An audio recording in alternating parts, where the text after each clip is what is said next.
everyone. Hope you all are keeping safe and healthy. And this is the very first video that I'm making. And in this video, I'm covering the first chapter of your English course book, which is a beautiful poem named The Shepherd and His Flock, which is written by a South African poet named Oswald Mbuyiseni Mtshali. Okay, again I'm saying the name of the poet. It's Oswald Mbuyiseni Mtshali.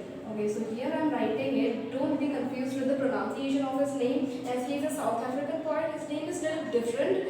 So the name of the poet is Oswald Mbuyiseni Mtshali. Alright, so you can see on the on the bottom of the poem. So यहाँ पे मैं ये बता रही हूँ basically कि इस poet का लिखा हुआ जो एक ब्यूटीफुल सा पोएम है जिसका नाम है the shepherd and his flock, इस चीज़ को मैं डिस्क्राइब करने वाली हूँ। पर और मैं आपको रिकमेंड करूँगी to keep a pencil in your hand so that you can just underline the words that you find difficult. जो भी वर्ड्स आपको डिफिकल्ट लगे उनको आप अंडरलाइन करने के लिए एक पेंसिल अपने हाथ में ज़रूर रखिए, ठीक है। And then in the next videos we will be discussing about all those words that you will be underlining. Next मैं ये बोल रही हूँ कि आप जिसके भी पास बुक्स हैं उनके लिए वेल एंड गुड, जिनके भी पास बुक्स है तो वो लोग तो आराम से रीड कर सकते हैं, बिकॉज इंग्लिश लिटरेचर है तो यहाँ पे रीडिंग सेक्शन का आना बहुत ज़रूरी हो जाता है। तो आप क्या करेंगे, यहाँ पे बुक्स वाले बुक्स से रीड कर लेंगे, और जिनके पास बुक्स नहीं है, एज आई नो कि some of you don't have books, तो आप लोगों के लिए मैं इसका स्क्रीन शेयर करने वाली हूँ इस वीडियो के अटैचमेंट पे। मतलब वीडियो के साथ ही आपको एक क्लिक करके फ़ोटो में इस बुक का शेयर कर दूँगी, और उसमें से आप आराम से रीड कर सकते हैं उसको, और उसके प्रोनाउंसिएशन पे आप थोड़ा ध्यान दे सकते हैं। और प्रोनाउंसिएशन के लिए just listen to my pronunciation, जैसे मैं प्रोनाउंस करती हूँ तो उसको थोड़ा सा ध्यान से सुनेंगे तो आप अच्छे से प्रोनाउंस कर पाएंगे। ऑलराइट, सो यहाँ पे बात करते हैं पोएम की, नॉट एग्जैक्टली पोएम की। मैं आपको पोएम से पहले इस पोएट के बारे में बताने वाली हूँ, क्योंकि इस पोएट का जो लाइफ रहा है या फिर इनका जो पूरा जीवन रहा है उसका इनके पोएट्री सेक्शन पे, मतलब जो ये लिखते हैं उस पर काफ़ी असर पड़ता है। और इनका जो पोएटिक स्टाइल है, मतलब जैसे कि हर किसी पोएट का होता है, हर पोएट का अपना ऐसा होता है कि उनका लिखने का एक अलग अंदाज होता है जिसमें वो लिखते हैं। और मतलब हर किसी पोएट का, अगर कोई एम्बाइसनी की जगह और कोई और भी पोएट है तब उनका भी अपना एक पर्टिकुलर अंदाज होता है जिसमें वो लिखना पसंद करते हैं कि किन इशूज़ पे वो लिखना चाहते हैं, किस पर्टिकुलर टॉपिक को वो उठाते हैं, इन चीज़ों के बारे में। तो जहाँ पे बात करते हैं हम ओसवाल्ड एम्बाइसनी मिटशेली की, it's a very long name, तो हम बार बार पूरा नाम नहीं बोल के सिर्फ मिटशेली बोल देंगे या फिर एम्बाइसनी या Oswald. Well I prefer to say Mtshali all the time, ठीक है, मैं मिटशेली बोल देती हूँ।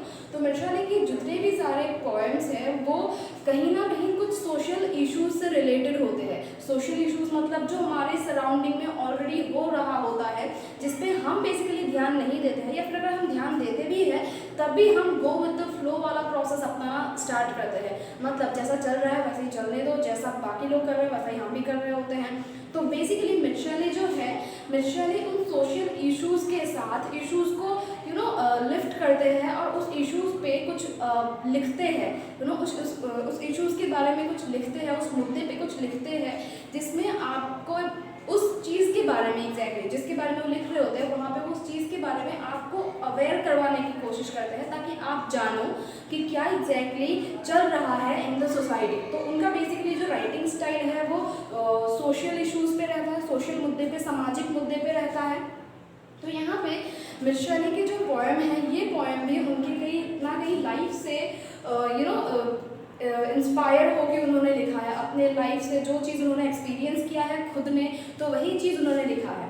ऑलराइट, इससे पहले कि हम पोएम पे जाए मैं आपको एक और चीज़ बताना चाहूँगी इनके लाइफ के बारे में।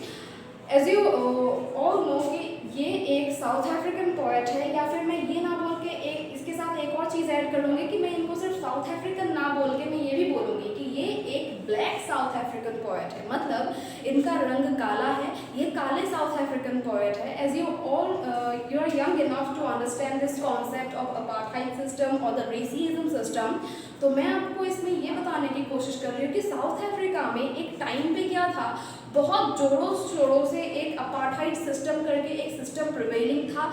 उस सिस्टम के अंदर क्या होता था, रेसिज्म होता था, या फिर हम कह लें डिस्क्रिमिनेशन होता था ऑन ऑफ स्किन कलर।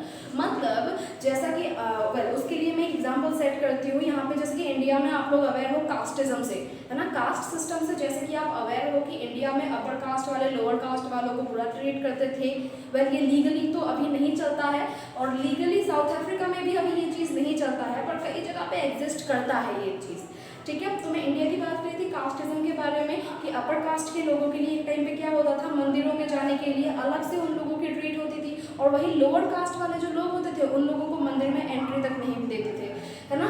वही जो अपर क्लास के बच्चे होते थे, अपर क्लास वाले लोगों के बच्चे ऊपर आराम से सीट पे बैठ के पढ़ाई करते थे, तो वही लोअर क्लास वालों को स्कूल में कई बार एंट्री नहीं मिलती थी, और अगर मिल भी जाती थी बाई चांस तो उन लोगों को किसी कोने में किसी ज़मीन पे बिठा के ऐसे ही पढ़ाया जाता था। ठीक है, इतना ज़्यादा भेदभाव बच्चों के साथ भी, नॉर्मल लोगों के साथ भी, तो इतना ज़्यादा भेदभाव कास्टिज्म के ऊपर चलता था। ये था इंडिया का। ठीक है, अब वही चीज़ जो है एक ऐसा ही सिस्टम, पर यहाँ पे कास्टिज्म था, और साउथ अफ्रीका की बात कर रहे हैं तो वहाँ पे स्किन कलर के बेसिस पे डिस्क्रिमिनेशन होता था, भेदभाव होता था।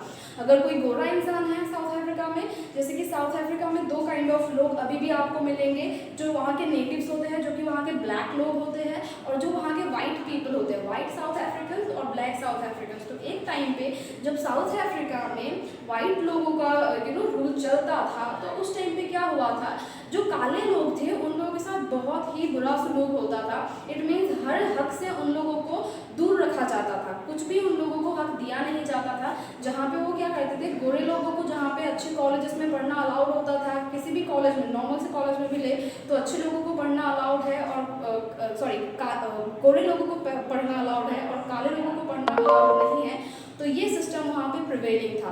तो इस चीज़ को अभी तो ये लीगल नहीं है, पर जैसा कि मैंने बोला अभी भी कई जगह पे, लाइक इंडिया में भी जैसे कि कास्टिज्म कई जगह पे अभी भी चलते हैं, वैसे ही वहाँ पे भी साउथ अफ्रीका में भी कई जगह पे अभी काला गोरा का भेदभाव चलता ही चलता है। ठीक है, तो यहाँ पे जो ओस्वाल्ड एम्बाइसनी मिचेली है, मिचेली एक काले साउथ अफ्रीकन थे जिनको अपने रंग की वजह से बहुत कुछ फेस करना पड़ा था। इनको किसी कॉलेज में एडमिशन नहीं मिला था due to his skin colour, क्योंकि वो काले थे इसीलिए उनको किसी कॉलेज में एडमिशन तक नहीं मिला था। तो इन्होंने यहीं पे, यहाँ पे जो आपका पोएम है, इस चीज़ में उन्होंने इस चीज़ का बखान किया है, हम कह सकते हैं।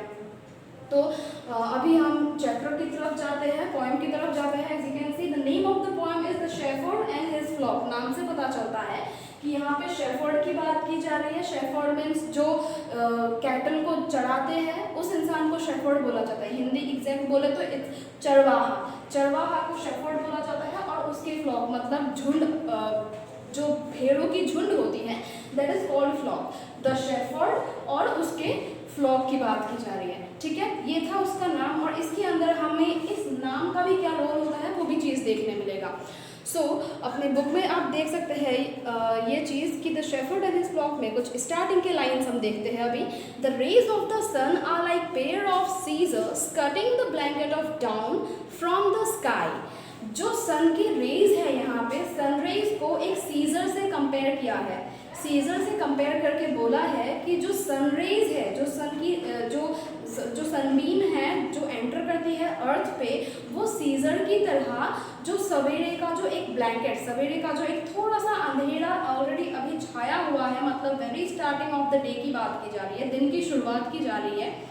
तो यहाँ पे दिन के शुरुआत में ही आपको ये बोल रहे हैं कि सूरज निकला है और सूरज की जो रेज है वो धरती पे कैसे एंटर कर रही है, जैसे कि ऐसा लग रहा है, इनका कहने का अर्थ ये है कि ऐसा लग रहा है जैसे सीजर की तरह जो सनरेज है वो काम कर रही है, और वो जो अर्थ को, जो अभी सुबह का जो ब्लैंकेट अभी ढका हुआ है, दैट मीन्स थोड़ा सा जो अभी डार्कनेस है उसको वो काटते हुए एंटर कर रहा है सनरेज। ये पॉइंट का डिस्क्राइब करने का तरीका है। Alright, the young shepherd drives the master sheep from the paddock into the weld. Next line में बोला है कि जो एक जवान, एक यंग जो शेफर्ड है, shepherd as you know, shepherd means चरवाहा जो कैटल को चराता है, तो शेफर्ड जो है अपने मास्टर के शीप को, यहाँ भी ये लाइन बहुत ही इंपॉर्टेंट है, इसको ध्यान रखना कि जो मास्टर के उसके शीप है, मतलब वो किसी के लिए काम करता है। डेफिनेटली यहाँ पे हमें पता चलता है कि एक लड़के की बात की जा रही है जो कि काफ़ी यंग है, और वो यंग एज पे ही किसी के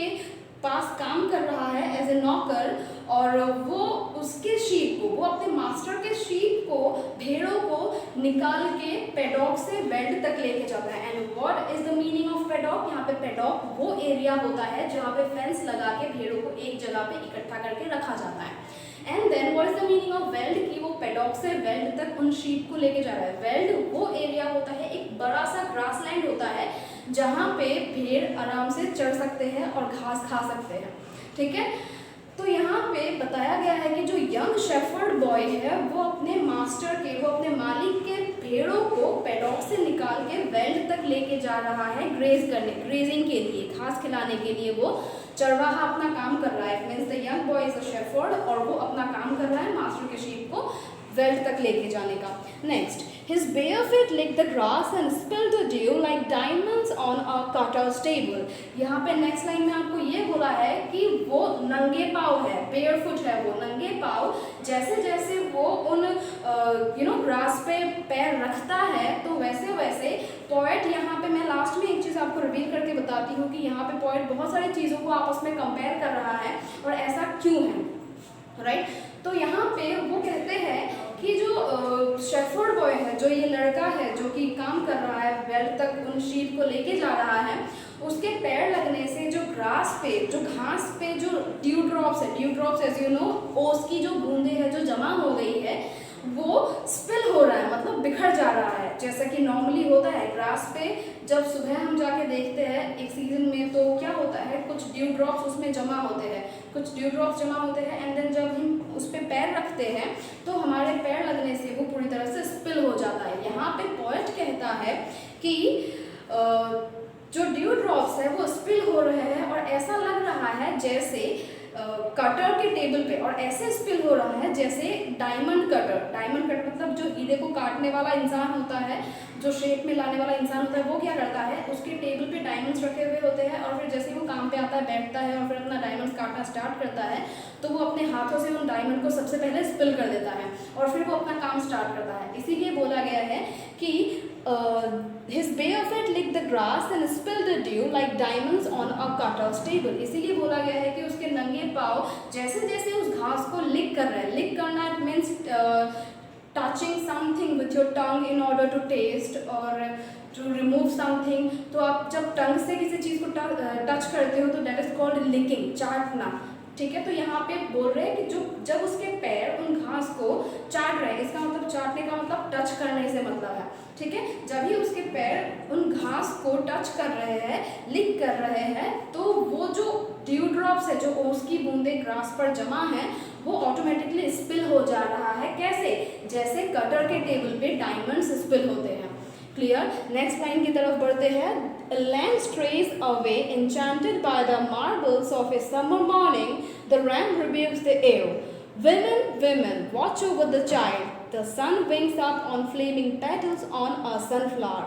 यहाँ पर मैं बता रही हूँ कि जो भेड़ की झुंड को लेके जा रहा है उसमें से एक भेड़ का बच्चा जो है वो थोड़ा सा स्ट्रे करना, मतलब मूविंग अवे फ्रॉम द झुंड, moving away from the group. जब ग्रुप से वो थोड़ा सा दूर हो जाता है तो दैट इज कॉल्ड स्ट्रेइंग, ठीक है। तो एक लैम्प जो कि एक भेड़ का बच्चा होता है उसको लैम्प बोला जाता है एज यू नो। तो एक लैम्प थोड़ा सा दूर हो जाता है और ऐसा दिखाया गया है जैसे वो शीप जो है वो बोल सकते हैं और अपनी फीलिंग्स जाहिर कर सकते हैं। तो यहाँ पे दिखाया गया है कि जो रैम है, as you know ram is used to represent the male sheep को रैम कहते हैं और जो फीमेल शीप होती है उसको ईव बोलते हैं, ठीक है। तो जो रैम है वो ईव को, मतलब जो मेल शीप है वो फीमेल शीप को कह रहा है, मेल शीप है वो फीमेल शीप को कह रहा है कि women watch over the child, मतलब उस बच्चे को देखो मतलब बच्चे की देख रेख करो। जैसा कि मैंने बोला कि वो स्ट्रे हो रहा है, मतलब वो मूव कर रहा है अवे फ्रॉम द ग्रुप, वो ग्रुप से थोड़ा दूर हट गया है, तो उसका ध्यान रखो करके उस मेल शीप का फीमेल शीप को कहना है। यहाँ पे कह एग्जैक्टली रहे नहीं है जो शीप है, यहाँ पे मिशनली जो है ऐसा दिखा रहे हैं आपको जैसे वो बोल सकते हो या फिर वो अपनी फीलिंग्स बता सकते हो, ठीक है। नेक्स्ट लाइन में आते हैं कि the sun winks up on flaming petals of a sunflower. ऐसा लग रहा है देखने में सुबह सुबह जैसे कि सन खुद पंख दे रहा हो, किसको? उन सनफ्लावर्स को जो ऑलरेडी फ्लेमिंग है, जो जलते हुए सनफ्लावर्स है, उनको सन खुद उनको पंख कभी देखा होगा किसी फील्ड में अगर सनफ्लावर लगा हुआ होता है, जैसे ही वो सुबह होता है वो सन की तरफ, सन की ओर झुक जाता है, और सन जहाँ जहाँ मूव करता है वो भी वैसे ही मूव करता है। इट मीन्स ईस्ट से लेके पूरे दिन में वो वेस्ट तक वैसे ही मूव कर जाता है। तो सनफ्लावर की कलर की वजह से यहाँ पे उसको फ्लेमिंग बताया गया है, बिकॉज सनफ्लावर्स जो होते हैं वो येलो होते हैं, तो उनको फ्लेमिंग बताया गया है। मतलब जलते हुए सनफ्लावर्स को विंग देने का काम सन को करते हुए क्यों बताया गया है, क्योंकि सन के हिसाब से वो मूवमेंट करते हैं। उनको लगता है, यहाँ पे मिर्शाली जो है ऐसा दिखा रहे हैं सन को एज अ लीडिंग वन, ठीक है। सन जो है वो लीडिंग वन है। कुछ भी अगर चीज़ होता है तो मतलब लोग जो है, जो नॉर्मल लोग हैं या फिर जितने भी सारे क्रीचर्स हैं ऑन दिस प्लैनेट, या फिर जितने भी सारे फ्लावर्स, नेचुरल चीज़ें, जो कुछ भी है वो सन को ओबे करती है एज अ गॉड, जैसा वो यहाँ पर रिप्रेजेंट कर रहा है, ठीक है। इसीलिए वो कह रहा है, ऐसा लग रहा है जैसे कि सन खुद उन सनफ्लावर्स को पंख दे रहा है एक तरफ से दूसरे तरफ को मूव करने के लिए, ठीक है। नेक्स्ट देखते हैं। He perched on an ant heap to play the reed flute and to salute the farmer's children going to school, and dreamingly asks, "Oh wise son above, will you ever guide me into school?" यहाँ पे जो poet है वो उस shepherd boy को shepherd boy के बारे में कहते हैं कि वो जो लड़का है वो पर्च करना मतलब अपने आप को टिका के इन रेस्टिंग मोड ऐसे प्रेजेंट हो जाना जिसपे आप काफ़ी थोड़े लंबे टाइम तक आप रुक सको विदाउट मूविंग, ठीक है। किसी एक पोजीशन पे ऐसे रेस्टिंग पोजीशन, थोड़ा आरामदायक, थोड़ा कंफर्टेबल पोजीशन में आ जाना, इसको कहते हैं पर्च करना, ठीक है। सो ही पर्च ऑन एंट हीप, मतलब वो एंट हीप मतलब आपने देखा होगा डेफिनेटली, जो चींटियाँ जो एक थोड़ा सा बड़ा सा पहाड़ जैसा बना देती है मिट्टी से, दैट इज कॉल्ड एंट हिल या फिर एंट हीप। तो उस एंट हीप पे वो खुद को ऐसे टिका के इन रेस्टिंग मोड खड़ा होता है to play his reed flute, मतलब उस रीड फ्लूट को बजाने के लिए, उस गोल से बांसुरी को बजाने के लिए वो खड़ा होता है, और to salute the farmer's child going to school में भी, यस, उन बच्चों को भी वो सैल्यूट करने के लिए, काइंड ऑफ हाई और बाई ऐसा कुछ कहने के लिए वो क्या कर रहा है, उस रेस्टिंग मोड में आ रहा है एंड हीप पे, मतलब चींटियों के उस पहाड़ पे, छोटे से पहाड़ पे ऐसे टिक के वो खड़ा होके वो फ्लूट बजा रहा है, और साथ ही साथ वो ग्रीट कर रहा है जो कि फार्मर्स के बच्चे हैं। मतलब यहाँ पे मैं एट द एंड और चीज़ खुलासा करूँगी, तो यहाँ पे आप बिल्कुल कंफ्यूज नहीं होना है। नेक्स्ट फिर वो पूछता है, ऐसा लगता है जैसे उसका हमेशा से सपना रहा है, और फिर वो अभी पूछता है एक सपने की तरह ही, ओ वाइज सन अबव, जैसे कि मैंने बोला वो सन को एज ए लीडर मान रहा है, जैसे कि उसी के ऑर्डर से सब कुछ चलता हो, ठीक है। तो उसका कहना है कि O wise sun above, will you ever guide me into the school.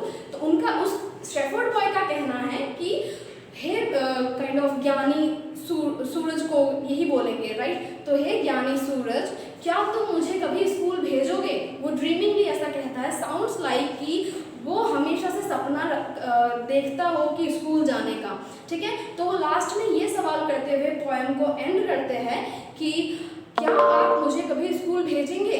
तो यहाँ पे इससे हमें पता चलता है कि जो ये शेफर्ड बॉय है वो स्कूल जाना चाहता है, but he is not getting opportunity to go to school. Definitely जो किसी के यहाँ पे एज ए नौकर काम करता हो उसको स्कूल कोई कैसे भेज सकता है, या फिर वो स्कूल खुद कैसे जा सकता है।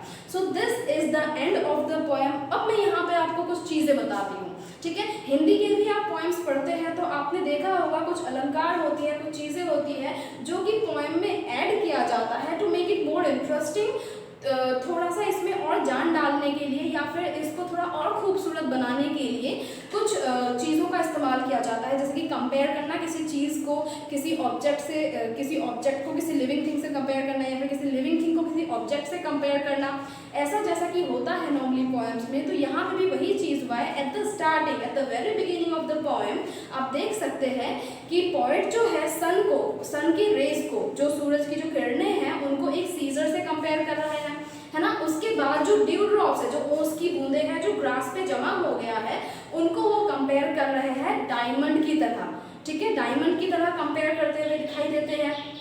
और ये भी कहते हैं वो सन को एज ए लीडिंग, सन को एक लीड की तरह मान के वो ये कहते हैं कि सन की सन की इच्छा से ही, जैसे कि हर चीज़ अर्थ में मूव कर रहा हो, हर चीज़ का काम चल रहा हो सिर्फ सन की वजह से, तो वैसे ही उनका कहना है कि ऐसा लग रहा है जैसे सन खुद उन सनफ्लावर्स को पंख दे रहे हैं ताकि वो एक तरफ से दूसरी तरफ मूव कर सके, ठीक है। इसीलिए एट द एंड इन्होंने सिर्फ सन को, उसने किसी भगवान को नहीं बुलाया है, उसने, ये जो शेफर्ड बॉय है उसने किसी सन को बुला के ये बोला है कि सन को उसने काइंड ऑफ सेलिब्रेशन के साथ ये बोला है कि क्या आप मुझे कभी स्कूल भेजेंगे। इसका मतलब इस पोएम के थ्रू जो इस लड़के की सिचुएशन जाहिर की जा रही है, इट मीन्स कि ये लड़का जो है स्कूल जाना चाहता है, ये स्कूल जा नहीं पा रहा है ड्यू टू हिज सिचुएशन, और अब यहाँ पे वो क्या कह रहा है, वो सन को एज ए लीड मान के वो कह रहा है कि सब कुछ तो आप ही की मर्जी से होता है, तो क्या ये पॉसिबल है कि आप भी मुझे स्कूल भेज दो, क्या आप मुझे कभी स्कूल भेजेंगे। जैसा कि मैंने बोला सन की मर्जी के हिसाब से, लड़के को लग रहा है सन की मर्जी के हिसाब से, ठीक है।